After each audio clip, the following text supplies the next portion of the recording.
नमस्कार, आपके साथ मैं अनामिका अजय मिश्रा। आप देख रहे हैं आपका जिला आपकी खबर। सूबे के मुखिया मनोहर लाल यमुनानगर पहुंचे, जहां उन्होंने जगाधरी में सम्राट मिहिर भोज गुरुकुल विद्यापीठ का शिलान्यास किया और विद्यापीठ के लिए करोड़ों रुपए की घोषणा की।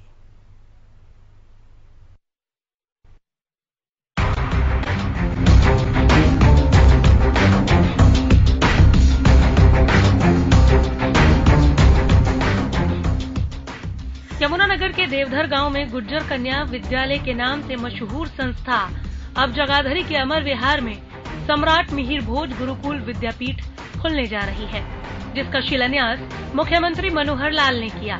मुख्यमंत्री मनोहर लाल ने शिलान्यास के दौरान हवन यज्ञ में आहुति डाली और विद्यापीठ के लिए जहां सरकार की ओर से करोड़ों रुपए की घोषणा की, तो अपने वेतन से भी 2 लाख रुपए दिए। तो शिक्षा मंत्री और सांसद रतनलाल कटारिया को भी अपने वेतन से 1,51,000 रुपए देने के लिए कहा। इस मौके पर उन्होंने कहा कि शिक्षा के क्षेत्र में हरियाणा काफी उन्नति कर रहा है।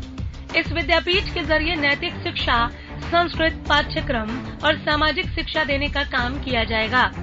कुछ संस्थाओं के सामान्य शिक्षा के साथ साथ कुछ अन्य विशेष शिक्षा, संस्कार, नैतिक शिक्षा देने के कुछ अपने अपने प्रारूप रहते हैं। उसी में ये गुरुकुल शिक्षा है, तो गुरुकुल शिक्षा में सामान्य शिक्षा तो सब मिलेगी।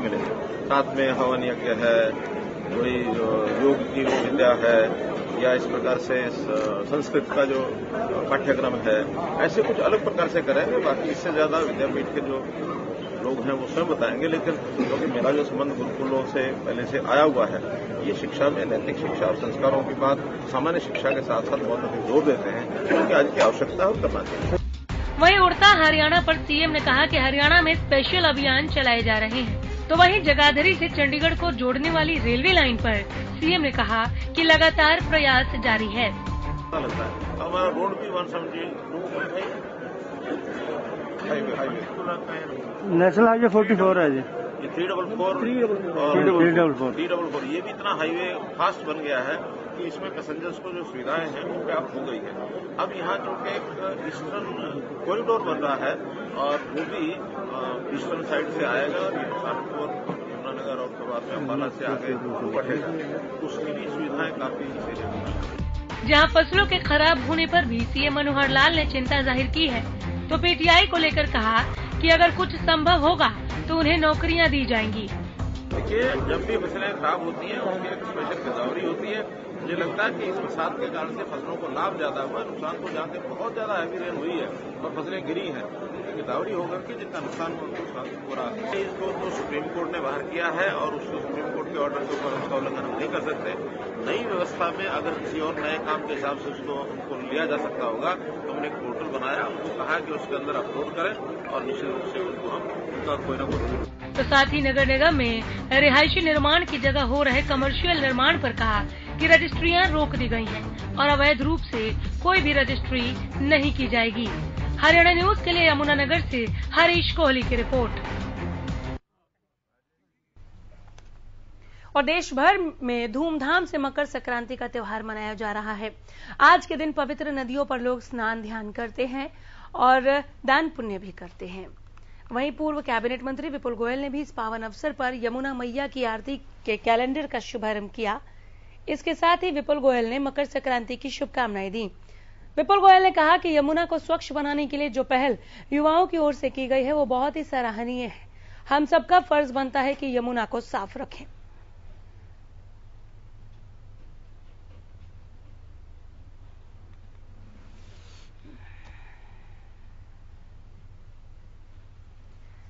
हरियाणा के सामाजिक न्याय एवं अधिकारिता मंत्री ओम प्रकाश यादव ने पंजाब में पीएम की सुरक्षा में चूक मामले को लेकर प्रतिक्रिया दी। साथ ही यूपी में चुनाव से पहले पार्टी छोड़ने वालों पर भी तंज कसते हुए नेताओं को मौका परस्त बताया। सुनिए राज्य मंत्री ओपी यादव ने क्या कुछ कहा।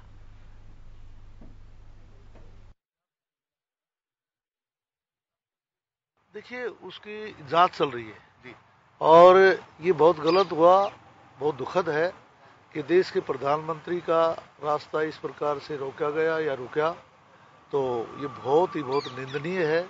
हम उसकी निंदा करते हैं और इसकी मांग भी करते हैं कि ये बहुत दंडनीय अपराध है। इसकी जांच होके और जो दोषी हो उसको दंड मिलना चाहिए। चुनाव के टाइम पर इस प्रकार की उलटफेर हुआ करती है। जिन नेताओं को पार्टियां तिरस्कृत कर देती है, जिनको अवॉइड कर देती है, उनके काम से पार्टी संतुष्ट नहीं होती, वो लोग कहीं ना कहीं दूसरी जगह भाग के अपना स्थान लेने की कोशिश करते हैं और ये ऐसे ही लोग हैं।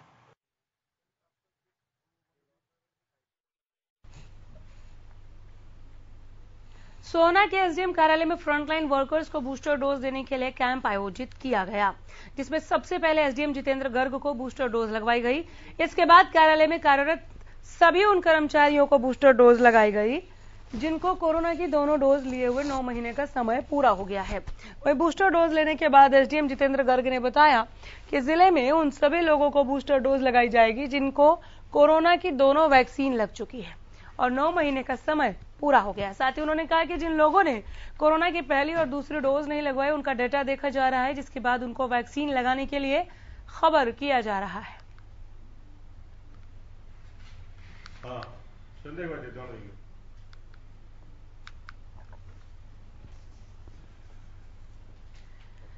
तो शाम उपमंडल कार्यालय परिसर में बैठक की अध्यक्षता करते हुए एसडीएम ने गणतंत्र दिवस समारोह को लेकर संबंधित विभागों के अधिकारियों को जरूरी दिशा निर्देश दिए। कोरोना नियमों की कड़ाई से पालन को लेकर कई अधिकारियों की ड्यूटी भी लगाई। इसके साथ ही गणतंत्र दिवस पर होने वाले प्रोग्राम का विस्तार पूर्वक वर्णन किया।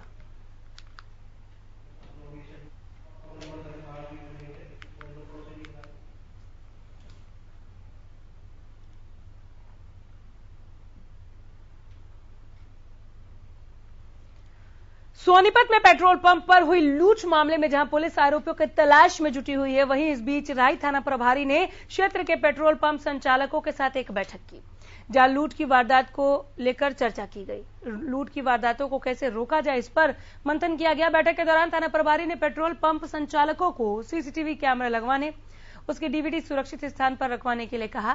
थाना प्रभारी ने साथ ही बताया कि सर्दी के मौसम में पेट्रोल पंप की सुरक्षा के लिए पुलिस हर घंटे दौरा करेगी। बता दें कि गुरुवार को गढ़मीरकपुर इलाके में 2 हथियारबंद बदमाश पेट्रोल पंप पर 48,000 रुपए लूटकर फरार हो गए थे, जिसके बाद पुलिस ने बैठक की। राई थाना क्षेत्र के अंदर पड़ने वाले जो पेट्रोल पंप हैं, उनके मालिकों को बुलाया गया था, जिसमें पेट्रोल पंप एसोसिएशन आई थी, जिनको बताया गया एक तो जो कोविड के जो प्रोटोकॉल हैं उनको फॉलो करेंगे और जो भी वाहन विदाउट नंबर प्लेट का या इस प्रकार का आता है जिसपे किसी प्रकार का संदेह है, 2-3 व्यक्ति बैठे हुए हैं, व्हीकल की कंडीशन देखने से ऐसी प्रतीत होती है कि भाई उसमें कोई न किसी प्रकार का कोई अंदेशा हो, तो उसको तुरंत हमने एक ग्रुप बनाने की वो करी है। सभी का एक ग्रुप बनाएंगे, उस ग्रुप में डालेंगे उसको। कोरोना के बढ़ते मामलों के बीच लोगों की लापरवाही थमने का नाम ही नहीं ले रही। प्रशासन अब एक्टिव मोड में आ गया है। बता दें कि बल्लभगढ़ नेशनल हाईवे पर पुलिस की टीम ने ऑटो चालकों और सवारियों को मास्क पहनने की हिदायत दी। इसके साथ ही कई लोगों के मास्क न पहनने को लेकर 500 रुपए के चालान भी काटे।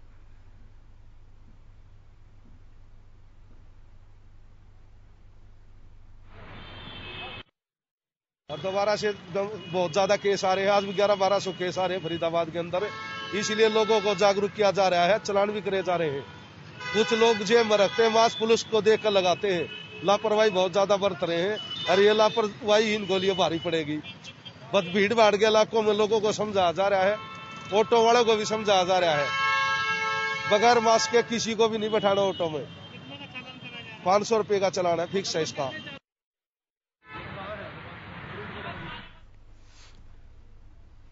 ग्रामीण क्षेत्रों में बिजली बिलों के डिजिटल भुगतान को बढ़ावा देने के लिए उत्तर हरियाणा बिजली वितरण निगम ने प्रोत्साहन योजना शुरू की।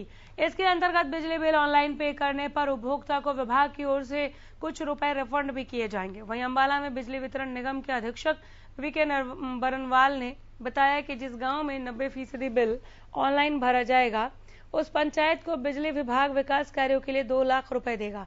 उन्होंने बताया कि गांवों में डिजिटल भुगतान बढ़ाने के लिए ऑनलाइन बिल भुगतान करने वाले सभी उपभोक्ताओं को बिल में छूट दी जाएगी। इसके अलावा नकद पुरस्कार भी दिए जाएंगे।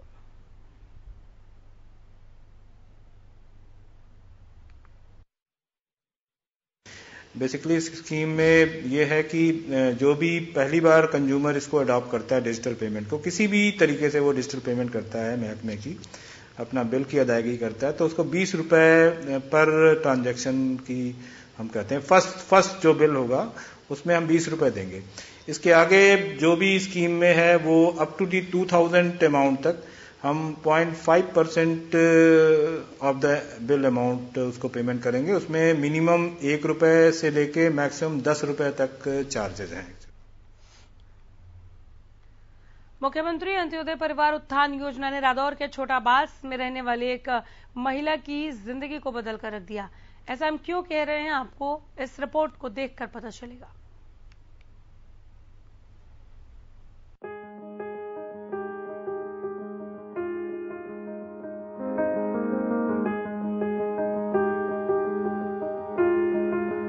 मुख्यमंत्री अंत्योदय परिवार उत्थान योजना ने महिला की बदली किस्मत। महिला योजना से महिलाएं बन रही आत्मनिर्भर। मुख्यमंत्री अंत्योदय परिवार उत्थान योजना के तहत हरियाणा सरकार ने गरीबों का जीवन स्तर ऊपर उठाने के लिए प्रदेश भर में अंत्योदय मेलों का आयोजन किया था। मुख्यमंत्री अंत्योदय परिवार उत्थान योजना के तहत हरियाणा सरकार ने गरीबों का जीवन स्तर ऊपर उठाने के लिए प्रदेश भर में अंत्योदय मेलों का आयोजन किया था, ताकि योजना के तहत जिन परिवारों की आमदनी बहुत कम है उन्हें सरकार की ओर से स्वरोजगार चलाने के लिए आर्थिक सहायता मुहैया करवाई जाए। इसी योजना के तहत रादौर के छोटा बांस की बलविंदर को 1 लाख रुपए की आर्थिक सहायता के रूप में ऋण उपलब्ध करवाया गया था, ताकि बलविंदर अपना और अपने परिवार का जीवन स्तर सुधार सके। इस ऋण से महिला बलविंदर ने अपनी किराने की दुकान शुरू कर अपना खुद का रोजगार शुरू किया। महिला बलविंदर ने कहा कि वो पहले घरों में जाकर बर्तन साफ करने का काम करती थी, जिसकी वजह से उसके परिवार की बहुत ही दयनीय स्थिति थी। लेकिन अब सरकार की इस योजना के तहत उन्होंने अपने किराना स्टोर की दुकान बनाई है, जिससे उसका और उसके परिवार का गुजारा ठीक तरह से हो रहा है। उन्होंने अन्य महिलाओं को भी स्वरोजगार करने के लिए प्रेरित कर आत्मनिर्भर बनाने पर जोर दिया।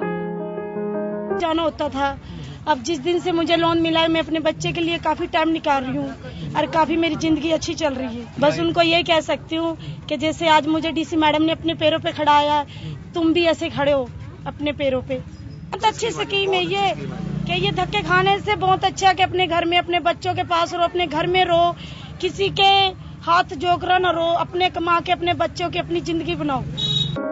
गौरतलब है कि इस महिला की दुकान पर आज अतिरिक्त उपायुक्त रणजीत कौर पहुंची। इस दौरान उन्होंने बलविंदर कौर और गांव की कई महिलाओं से बातचीत की। रणजीत कौर ने कहा कि अन्य महिलाएं भी बलविंदर कौर से प्रेरणा लेकर सरकार की इस योजना के तहत ऋण लेकर अपना स्वरोजगार चला सकती हैं। उन्होंने कहा कि इससे पहले भी जिला की कई महिलाएं स्वयं रोजगार अपनाकर आत्मनिर्भर बनी है, जिसकी प्रशंसा देश के प्रधानमंत्री ने भी की है। तो मुख्यमंत्री अंत्योदय परिवार उत्थान योजना के तहत जो हमने मेलाज लगाए थे, यहाँ तो काफी लोगों को दिया है, एग्जैक्ट फिगर मेरे पास नहीं है, लेकिन जैसे ये सक्सेस स्टोरी है एक, जिससे लोगों को प्रेरणा मिले कि दूसरा भी आगे आए कि ये कर सकती है तो मैं क्यों नहीं कर सकती। तो ये एक बेरोजगार थी लेडी और ये लोगों के घरों में काम करती थी, और जब मैंने इसका इंटरव्यू लिया वैसे तो बेचारी रोने लगी, इसमें कॉन्फिडेंस भी नहीं था। फिर हमने इसको समझाया कि आप क्या कर सकते हो, तो इसने कहा जी मैं किराना स्टोर का काम कर सकती हूँ। फिर हमने इसको 1 लाख का जो है हमने इसको लोन दिया है। तो मैं ये सभी महिलाओं को ये संदेश देना चाहती हैं कि प्लीज आप आगे आइए, अपना काम करिए। सरकार बहुत अच्छी अच्छी योजनाएं ले आपके लिए लाई है। मुख्यमंत्री अंत्योदय परिवार उत्थान योजना का मकसद गरीब परिवारों को आत्मनिर्भर बनाना है। 1 लाख रुपए से कम आय वाले परिवारों के जीवन स्तर को सुधारना। योजना से 1 लाख परिवारों को सहायता प्रदान की जाएगी। प्रदेश में 160 स्थानों पर 292 अंत्योदय मेलों का आयोजन होगा। सहायता प्रदान करने के लिए 1,48,333 परिवारों की पहचान की गई है। परिवारों की वार्षिक आय 1.85 लाख करने का लक्ष्य निर्धारित। योजना के जरिए सभी परिवारों की आय बढ़ाने का प्रयास। गौरतलब है कि 1 लाख रुपए से कम आय वाले परिवारों ने अपने जीवन स्तर को सुधारने के लिए सरकार की इस योजना के तहत ऋण काम कर रहे हैं और प्रधानमंत्री के आत्मनिर्भर भारत के सपने को साकार कर रहे हैं। हरियाणा न्यूज के लिए राठौर से कुलदीप सैनी की रिपोर्ट।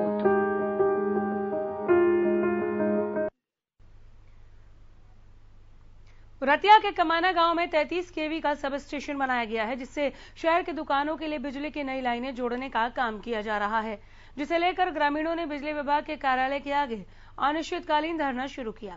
ग्रामीणों का आरोप है कि 33 केवी सब स्टेशन पर पहले से ही ओवरलोड है। ऐसे में बिजली विभाग ने 33 केवी सब स्टेशन से शहर के लोगों को बिजली देने की प्लानिंग बनाई है, जो वो किसी भी सूरत में सहन नहीं करेंगे।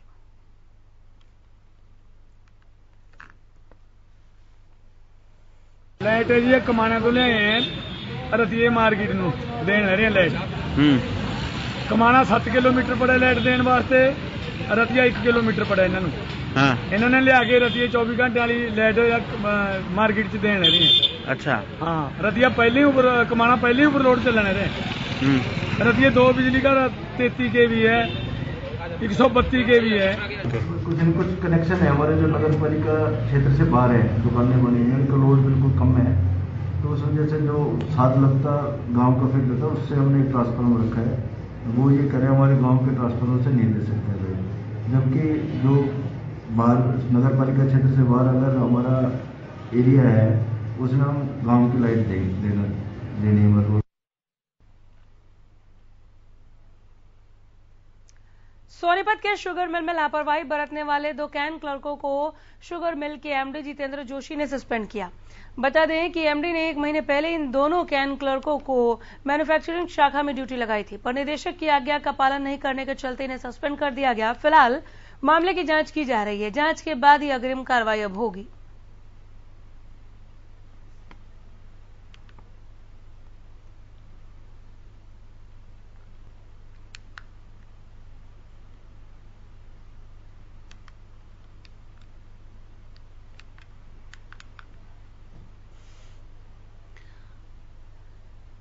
करनाल में 11 जनवरी को 27 वर्षीय प्रदीप नामक युवक की संदिग्ध परिस्थितियों में मौत हो गई, जिसे लेकर मृतक के परिजन मोर्चरी हाउस के बाहर धरना प्रदर्शन कर रहे थे। फिलहाल कई दिनों से चल रहा यह धरना अब समाप्त हो गया, क्योंकि परिजनों की मांग भी मान ली गई और शिकायत पर पुलिस ने 2 लोगों के खिलाफ हत्या का केस भी दर्ज कर लिया है। परिजनों ने अब शव का अंतिम संस्कार किया।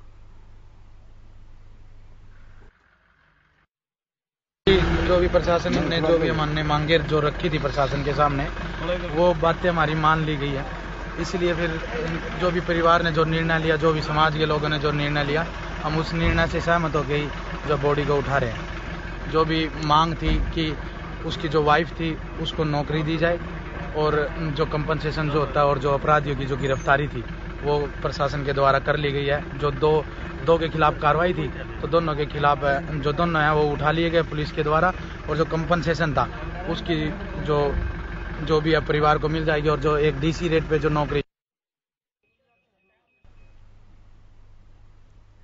हरियाणा और पंजाब में कबूतरबाजों का एक बड़ा नेटवर्क है। अक्सर इनके जाल में भोले भाले लोग फंसी जाते हैं। एक बार फिर से कुछ ऐसे ही कबूतरबाजी का मामला सोनीपत से सामने आया।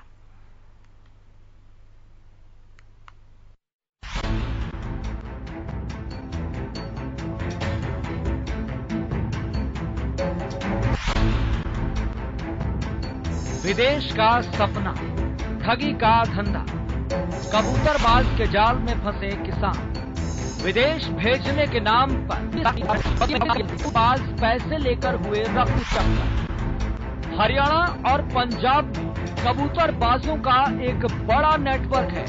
अक्सर नेटवर्क के नटवरलाल भोले भोले लोगों को अपने जाल में फंसाते हैं। ऐसा ही एक मामला सामने आया है सोनीपत जिले के गांव खेवड़ा से, जहां युवक को ऑस्ट्रेलिया भेजकर पढ़ाई और नौकरी दिलवाने के नाम पर उसके पिता से 24 लाख रुपए ऐंठ लिए। पीड़ित ने मामले की शिकायत एसपी को देकर राय थाने में मुकदमा दर्ज कराया।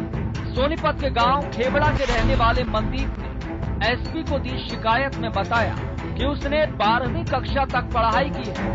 उसने बताया कि मार्च 2020 में उसके पिता जय भगवान की मुलाकात गांव टेहा निवासी कृष्ण कुमार और उसके पिता जगदीश से हुई थी। दोनों ने उसके पिता को कहा था कि वो युवाओं को विदेश भेजते हैं, उनकी काफी जान पहचान है।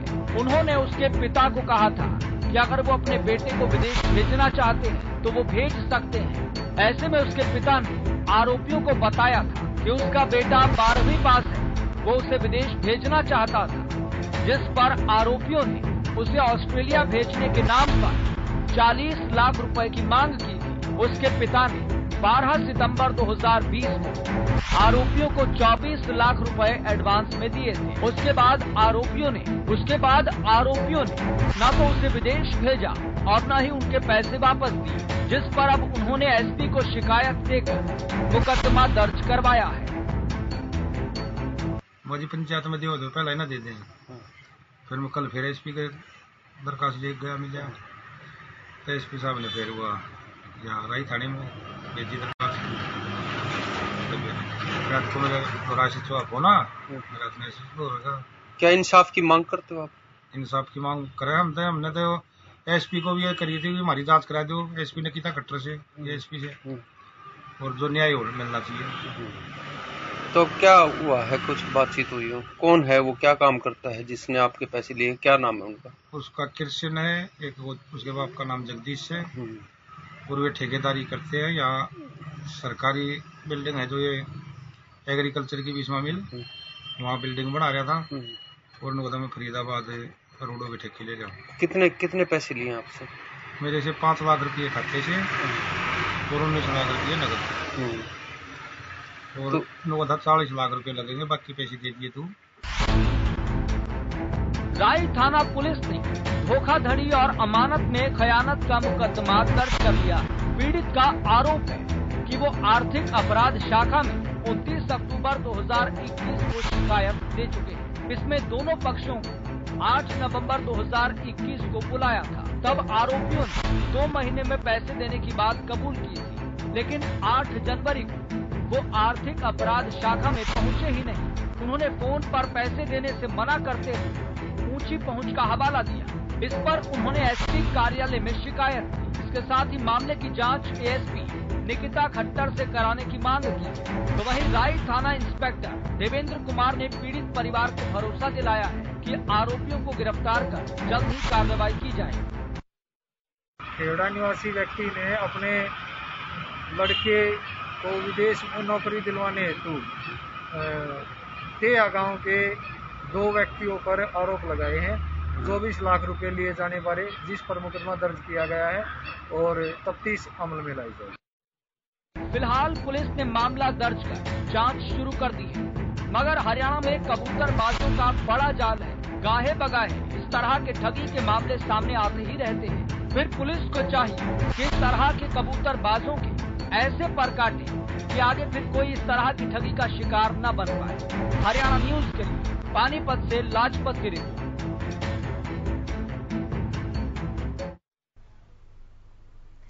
लो आ गई लोहड़ी वे, बना लो जोड़ी वे, जैसे पारंपरिक गीत संगीत के साथ सिरसा में वीरवार को लोहड़ी का पर्व धूमधाम और श्रद्धा के साथ मनाया गया। श्री बाबा ताराजी कुटिया और श्री बाबा बिहारी समाधि स्थल परिसर में भक्तों ने धूमधाम के साथ लोहड़ी का महापर्व मनाया। दोनों जगहों पर श्री बाबा ताराजी कुटिया के मुख्य सेवक और श्री बाबा बिहारी स्मृति चैरिटेबल ट्रस्ट के प्रधान गोविंद कांडा ने लोहड़ी में अग्नि प्रज्वलित की और मूंगफली, गज्जक, रेवड़ी, काले तिल अग्नि को समर्पित कर सभी की सुख समृद्धि और विश्व शांति के लिए कामना की। बाद में सभी भक्तों को प्रसाद भी बांटा गया।